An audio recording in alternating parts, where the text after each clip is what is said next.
The next sutta is 8.2.20. Once the Exalted One was dwelling near Savatthi in Eastern Park at the terrace house of Nigara's mother. Now at that time the Exalted One was seated surrounded by monks of the Sangha, it being the Uposatha day. Just stop for a moment.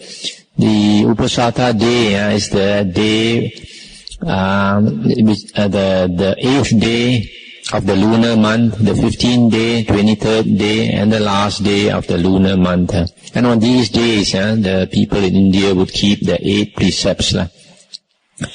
And on 2 of these days, on the 15th and the last day of the lunar calendar, the monks will assemble to recite the Patimokkha, the precepts, the code of precepts of the monks. Then the sutta continues. Then the Venerable Ananda, when the night was far spent and the first watch was gone by, arose from his seat and placing his upper robe over one shoulder, bent his hands to the Exalted One and said, Lord, the night is far spent, the first watch is gone by, and long have the monks of the Sangha been seated. Lord, let the Exalted One recite the Patimokkha to the monks. Thus spoke the Venerable Ananda, but the Exalted One remained silent. I stop here for a moment. From this sutta, we can realize that in the initial days of the Sangha, the Buddha used to recite. The Buddha was the one who recited the Patimokkha to the monks. And we can see from this sutta later why the Buddha stopped reciting. And later the Buddha asked the senior-most monk among the Sangha. It was the duty of the senior-most monk to recite the Patimokkha. But sometimes when the senior-most monk did not want to recite, he will nominate another monk to recite, to chant the Patimokkha. And here the first watch had ended, and the Buddha had still not recited the Patimokkha. The first watch is from 6 p.m. to 10 p.m. and the Buddha had still not recited the Patimokkha. That was why the Venerable Ananda reminded the Buddha to recite the Patimokkha, but the Buddha kept quiet. And the sutta continues. And the Venerable Ananda, when the night was far spent and the middle watch was gone by, arose from his seat a second time and bent his hands to the Exalted One and said, Lord, the night is far spent, the middle watch is gone by, and long have the monks been seated. Lord, let the Exalted One recite the Patimokkha to the monks. A second time even the Exalted One remained silent. I'll stop for a moment to comment that the middle watch is from 10 p.m. until 2 a.m. So up to 2 a.m. the monks were seated and still the Buddha did not recite. The third watch is from 2 a.m. until 6 a.m. And then the sutta continues. Then when the night was past, when the last watch was gone by, that means the third watch was gone by, when the sun was getting up, gladdening the face of night, a third time the Venerable Ananda arose from his seat and said to the Exalted One, Lord, the night is past, the last watch is gone by, and the sun rises and the face of night brightens. Lord, long have the monks been sitting. Let the Exalted One recite the Patimokkha to the monks. And the Buddha said, Ananda, the assembly is not pure. Then the Venerable Mahamoggallana thought, of what person, I wonder, does the Exalted One say, the assembly, Ananda, is not pure? And he fixed his thought intently upon all the monks of the Sangha there, encompassing their minds with his. Now the Venerable Mahamoggallana saw a person seated in the midst of the monks, who was wicked, evil, unclean, of suspicious conduct, full of secret actions, no recluse, though vowed thereto, unchaste, though vowed to chastity, rotten to the core, lustful and vile. And rising from his seat, he approached him and said, Get up, sir, the Exalted One has seen you. For you there is no fellowship with the monks. But when he had thus spoken, that person remained silent. The second time he addressed him in like manner, and the second time the person was silent. A third time he said, "Get up, sir. The Exalted One has seen you. There is no fellowship for you with the monks." But a third time that person was silent. At that, the Venerable Mahamoggallana seized the man by the arm and thrust him outside the porch and bolted the door. Then the Venerable Mahamoggallana went to the Exalted One and said, "Lord, that person has been expelled by me. The assembly is pure. Lord, let the Exalted One recite the Patimokkha." And the Buddha said, "It is very strange, Moggallana, that foolish person should have waited till he was seized by the arm." Then spoke the Exalted One to the monks, saying, "Now, monks, may you keep the Uposatha. Now may you recite the Patimokkha.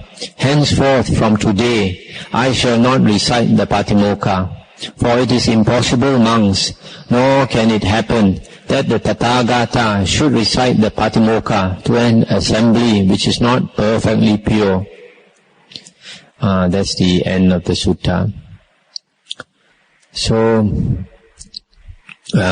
we can see in the earliest days of the Sangha, the Buddha recited the Patimokkha for the monks. But later, as more and more monks ordained, many of them, the earliest monks were ordained, personally ordained by the Buddha. But as more and more people joined the Sangha, then it became impossible for the Buddha to ordain everybody. So he allowed his disciples to ordain other disciples. And when that happened, many unsincere people joined the Sangha, shameless people, just like this one. You can see this person was so shameless, even though the Buddha could read his mind and probably knew that the Buddha recognized him as a shameless monk, and still he refused to leave the assembly. And even when the Mahamoggallana came to ask him to leave, he still refused to leave. Even after 3 times, and Venerable Mahamoggallana had to catch him by the arm and throw him outside the door. And we see also in another sutta later, in the Samyutta Nikaya, in one of the later suttas, the Arahant Mahakassapa was asked by the Buddha to teach Dhamma to the monks, and Mahakassapa also knew that there were a lot of insincere monks in the assembly, and he refused to teach Dhamma to the monks, and he told the Buddha the reason, and the Buddha agreed with him. You notice here, after the rotten monk was thrown outside the porch, the Venerable Mahamoggallana bolted the door. And in the earliest days, the Patimokkha, the precepts used to be recited in the kuti, or the hut of the senior-most monk. And the Sangha consisted of all monks in the boundary of Sima. And in the earliest days, the boundary of Sima used to be a very large area. But because of rotten monks like these, the Sima, the boundary became smaller and smaller to exclude these rotten monks. Until nowadays, the boundary or the Sima consists of just a building, a hall, a building, so that when the monks are assembled in the Sima hall, then only those monks inside the Sima hall are considered to be part of the Sangha. And the next sutta is 8.3.21. Once the Exalted One was dwelling in the gable hall in Mahavana near Vesali. There the Exalted One addressed the monks, saying, "Monks." "Yes, Lord," they replied. And the Exalted One said, "Hold it true, monks, that Uga, the householder of Vesali, is possessed of 8 wonderful and marvelous qualities." Thus spoke the Exalted One. And thereafter, rising from his seat, the wayfarer entered the dwelling. Now a certain monk, robing himself early in the morning, taking bowl and cloak, went to the house of Uga, the householder, and there sat down on a seat made ready for him. And Uga of Vesali approached that monk, saluted him, and sat down at one side. Then said that monk to Uga, "It has been declared by the Exalted One that you, householder, are possessed of 8 marvelous and wonderful qualities. What are those 8 marvelous and wonderful qualities, householder, of which you are declared by the Exalted One to be possessed?" And Uga said, "No, Reverend Sir, I know not of what 8 marvelous and wonderful qualities I am declared by the Exalted One to be possessed. But as to the 8 marvelous and wonderful qualities found in me, listen, lend an ear, and I will tell you." "Very well, householder," replied the monk. And Uga said, "When I first saw the Exalted One, even a long way off, my heart, sir, at the mere sight of him became tranquil. This is the first marvelous and wonderful quality found in me. Then with tranquil heart, I drew near and reverenced the Exalted One. And to me he preached a graduated discourse, that is to say, on almsgiving, on virtue, on heaven. He set forth the peril, the folly, the depravity of lusts, and the advantages of renunciation. And when the Exalted One knew that my heart was clear, malleable, free from hindrance, uplifted, lucid, then he revealed to me that Dhamma teaching to which Buddhas alone have won, namely dukkha, its arising, its ending, and the way to its ending. Just as a clean cloth, free of all stain, will take dye perfectly, even so, as I sat there arose within me the spotless, stainless Dhamma sight, that whatsoever is conditioned by coming to be, all subject to ending. I, sir, saw Dhamma, possessed Dhamma, found Dhamma, penetrated Dhamma, overcame doubt, surpassed uncertainty, possessed without another's aid, perfect confidence in the word of the teacher, and there and then took refuge in the Buddha, in Dhamma, and in the Sangha, and embraced the 5 rules of training in the holy life. This, sir, is the second quality. Now, sir, I had 4 wives, young girls, and I went and spoke to them thus: Sisters, I have embraced the 5 rules of training in the holy life. Who wishes may enjoy the wealth of this place. All may do deeds of merit. All may go to her own relations and family. Or is there some man you desire to whom I may give you? And when I had stopped speaking, the eldest wife said to me, Sir, give me to such and such a man. Then I had that man sent for, and taking my wife by the left hand, and holding the water pot in my right, I cleansed that man by an act of dedication. Yet I was not a whit discomforted at parting with my wife. This, sir, is the third quality. Moreover, sir, there is wealth in my family, but among the good and lovely in character, it is shared impartially. This, sir, is the fourth quality. And when I wait upon a monk, sir, I serve him respectfully and not without deference. That is, without respect. This, sir, is the fifth quality. If, sir, the reverend monk preach Dhamma to me, I listen attentively and not listlessly. If he preach not Dhamma to me, I preach Dhamma to him. This, sir, is the sixth quality. Furthermore, sir, it is not uncommon for devas to come and declare to me, Perfectly, O householder, is Dhamma proclaimed by the Exalted One. When they speak thus, I reply, Ho, you devas, whether you declare so or not, Dhamma is perfectly proclaimed by the Exalted One. Yet, sir, I feel no elation because of such thoughts as, it is to me these devas come. I am the man who talks to devas. This, sir, is the seventh quality. Of those 5 lower fetters, sir, declared by the Exalted One, I see no remnant whatsoever within me. This, sir, is the 8th marvelous and wonderful quality found in me.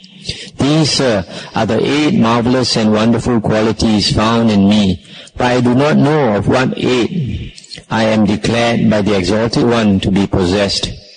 Then that monk, after taking alms at Uga's house, rose from his seat and departed. And when he had eaten his meal, after his alms round, he went to the Exalted One, and saluting him, stood at one side. So standing, he told the Exalted One of all his conversation with Uga, the householder of Vesali. And the Exalted One said, well done, monk. As Uga, the householder of Vesali, in explaining the matter rightly should explain, even so, monks, he is declared by me to be possessed of those 8 marvelous and wonderful qualities. Moreover, monk, hold it true that Uga, the householder of Vesali, is so possessed. That's the end of the sutta. It's quite an interesting sutta. In the days of the Buddha, you had such good lay persons like Uga. Because of past life, the moment he saw the Buddha, his heart became tranquil. The last quality the Uga says is that those 5 lower fetters are no in him. In other words, Uga was an anagami, non-returner, 3rd fruition person who has perfect sila and samadhi. And you notice when the monk came to see Uga, it is stated here, and Uga of Vesali approached that monk, saluted him and sat down at one side. In other words, this lay person, even though he's a 3rd fruition person, an anagamin, he pays respect to the monk. He does not think, oh, I am an Arya, I'm higher than the monk, I don't need to pay respect. Because during the Buddha's days, they took refuge with the Bhikkhu Sangha, and because the monk wears the robe, even though he is anagamin, he still pays respect. The word abhivadetava, saluted, that means paid homage to the monk.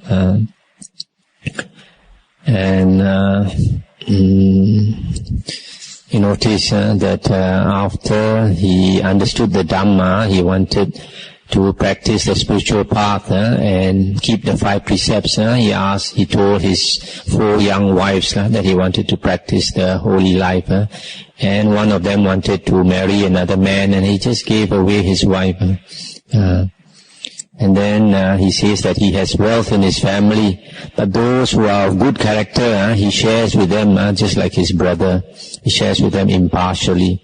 That means he gave wealth to whatever virtuous person needed it. And then when he serves a monk, he serves him respectfully.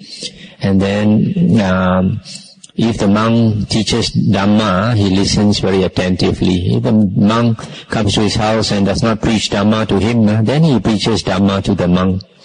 He's so capable. And devas used to come and talk to him. So that those are the wonderful qualities of the Uga. The next sutta, I don't know whether I can finish. Once the Exalted One was dwelling at Hatigama among the Vajjans. There he addressed the monks and said, hold it true, monks, that Uga, the householder of Hatigama, is possessed of 8 marvelous and wonderful qualities. And when the wayfarer had thus spoken, he entered the dwelling. Then, as in the preceding sutta, a monk went and asked Uga about those qualities.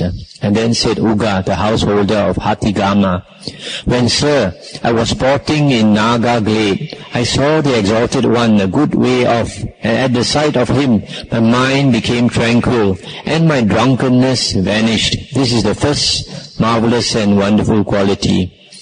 The 2nd, 3rd, 4th, and 5th qualities are as in the previous sutta. It is nothing wonderful for devas to come and tell me when I have invited the Sangha that such a one is freed both ways, that he is wisdom freed, that he is a body witness, that he is a view attainer, that he is faith free, that he is a Dhamma follower, that he is a faith follower, that he is virtuous and lovely in character, or that such a one is wicked and evil in character. But sir, while I wait on the Sangha, I had no such thoughts as to him I will give little, to him I will give much. Rather, sir, I give impartially. This is the sixth quality. The seventh is the same as in the previous sutta. Moreover, sir, if I should die before the Exalted One, that would not be very wonderful, but that the Exalted One should declare of me that there is no fetter fettered by which Uga, the householder of Hatigama, shall come again to this world. This, sir, is the eighth marvelous and wonderful quality found in me. Indeed, sir, these are the eight, but I know not of what eight I am declared by the Exalted One to be possessed. Then, as in the preceding sutta, the monk goes and tells the Exalted One of this conversation, who declares that these are just those to which he referred.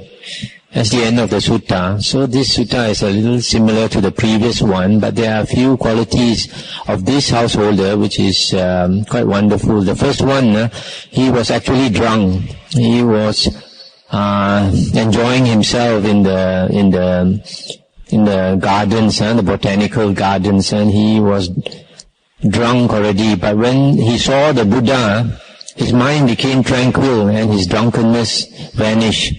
This is quite a wonderful thing, and it shows, to me, implies that this person had cultivated strong samadhi in his previous life. And because of having cultivated strong samadhi in this life, when he saw the Buddha, something reminded him that this person was very familiar to him, and his mind became one-pointed. His mind became one-pointed, and his drunkenness just vanished.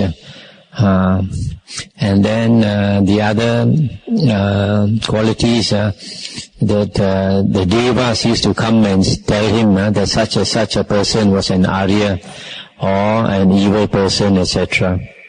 And then when he gives to the monks, he does not think, this monk I will give little, that monk I will give much. He gives impartially to the monks because he thinks he's supporting the Sangha, he's not supporting a particular monk. And then this person is also anagami. So these are the wonderful qualities of this Uga, the householder of Hatigama. There are other suttas concerning other wonderful lay persons, and we will talk about it in the next talk.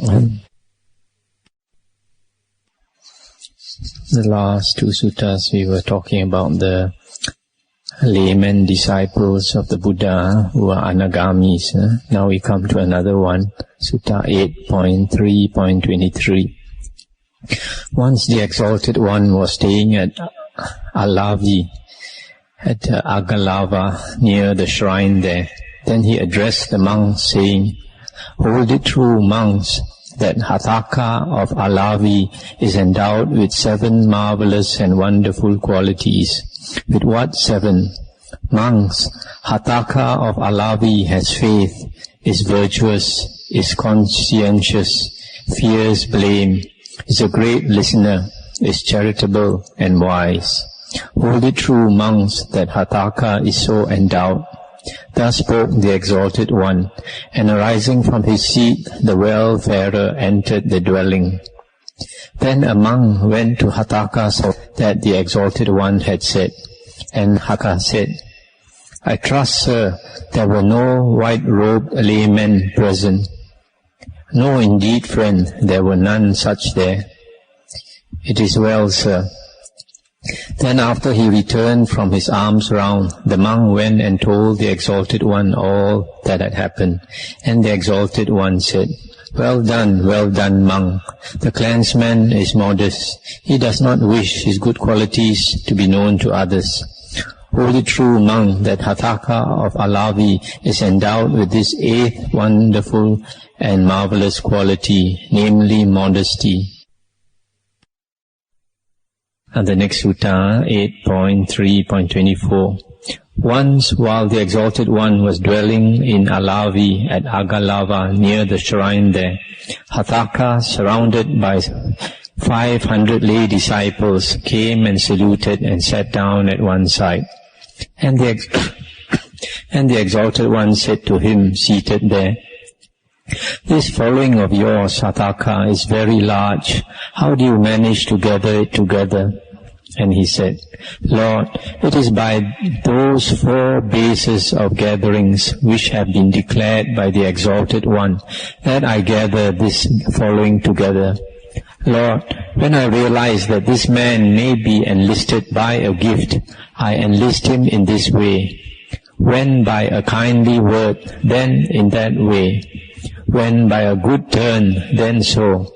Or when I know that he must be treated as an equal, if he is to be enlisted, then I enlist him by equality of treatment.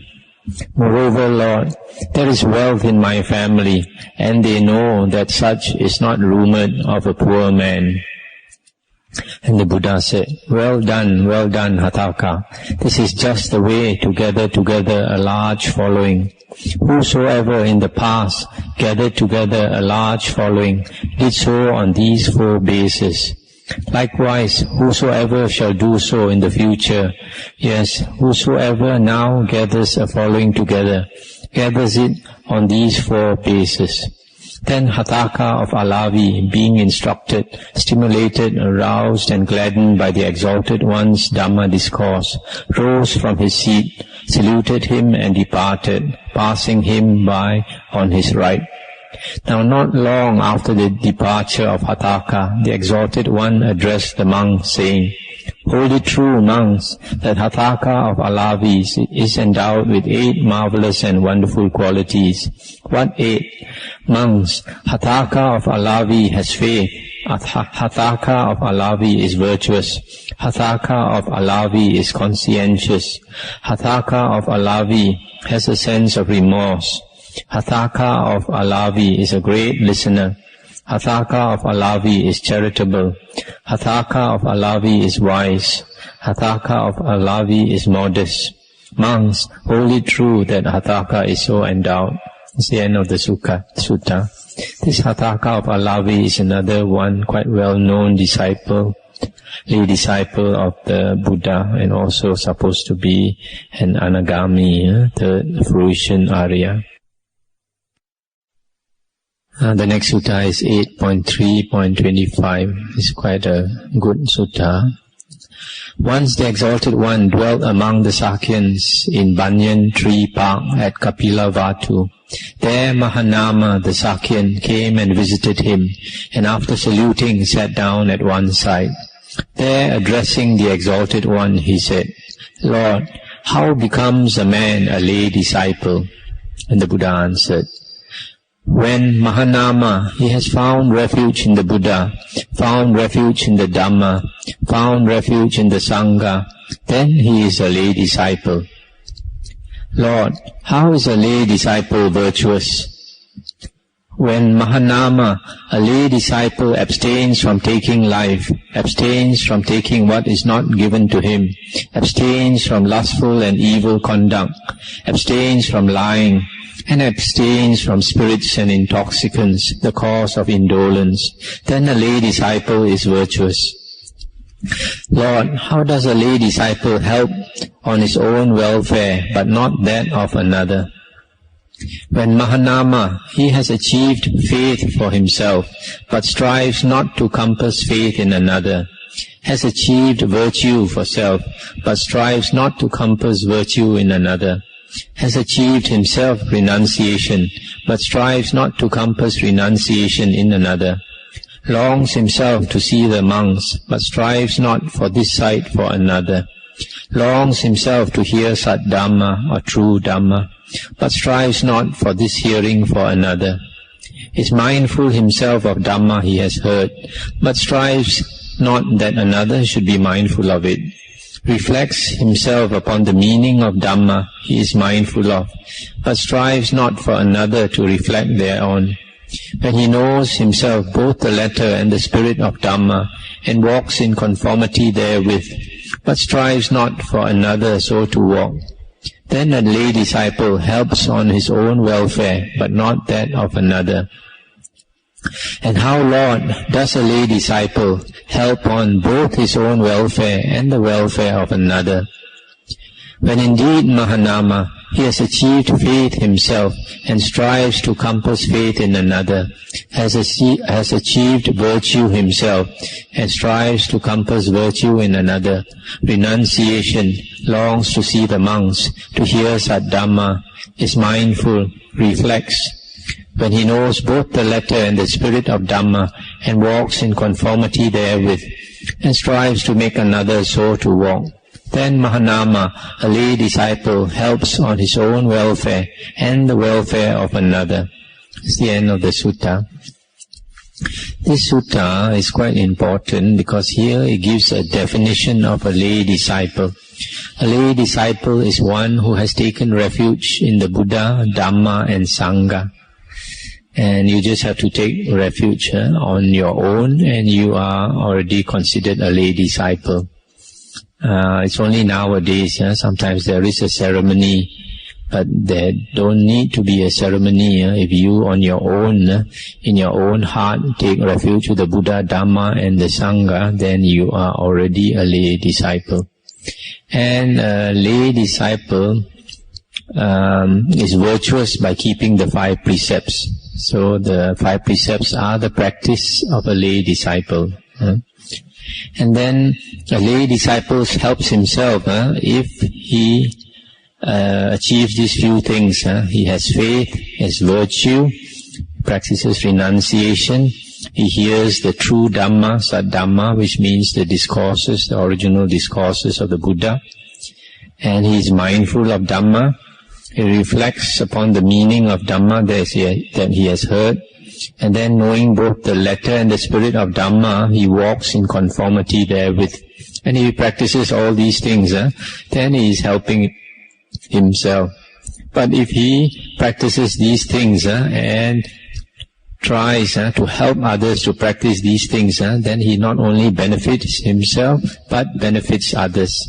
That's why in one of the suttas the Buddha said, those people that you love, those who are near and dear to you, especially your family members, it is good to bring them to have faith in the Buddha, Dhamma and Sangha. That way you will benefit them a lot. And also, if you hope to meet them in the future life, it is also important to bring them to have faith in the Buddha, Dhamma and Sangha, because the Buddha said, if 2 persons are to meet together in the next life, 4 things should be the same. One is faith, another one is conduct, moral conduct. That means equally virtuous or equally evil. And the third one is charity, equally generous or equally selfish. And the fourth one is wisdom, equally wise or equally foolish.